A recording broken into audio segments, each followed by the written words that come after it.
സർവശക്തിയുള്ള ദൈവപിതാവിൻ്റെ നാമം വാഴ്ത്തപ്പെടട്ടെ.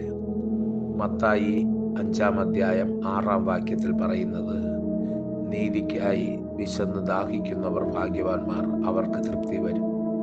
നമ്മളുടെ ആത്മീയ ജീവിതത്തിൻ്റെ വിജയം നമ്മൾ ദൈവ നീതിക്കായി എത്രമാത്രം വിശന്ന് ദാഹിക്കുന്നു എന്നുള്ളതാണ്.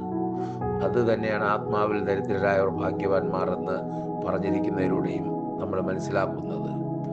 നമ്മൾ അനേക വിശ്വാസത്തിൻ്റെ പോരാട്ടങ്ങളിലൂടെയാണ് വലിയ സാക്ഷ്യവും വിജയവും നമുക്കുണ്ടാകുന്നത്. അങ്ങനെ വിശ്വാസത്തിൻ്റെ പോരാട്ടങ്ങൾ പോരാടി നമ്മൾ ജയിക്കുമ്പോഴാണ് വലിയ വലിയ സാക്ഷ്യങ്ങൾ നമ്മുടെ ജീവിതത്തിൽ ഉണ്ടാകുന്നത്. ഇത് നമ്മൾ മനസ്സിലാക്കണം. അതുകൊണ്ട് വലിയ വലിയ പരീക്ഷണങ്ങൾ നമ്മുടെ ജീവിതത്തിൽ ഉണ്ടാകുമ്പോൾ ദൈവത്തിന് നന്ദി പറയണം. നമ്മുടെ മുമ്പിൽ വലിയ വിജയങ്ങൾ ദൈവം വച്ചിരിക്കുകയാണ്. സ്തോത്രം. ഹല്ലേലൂയ.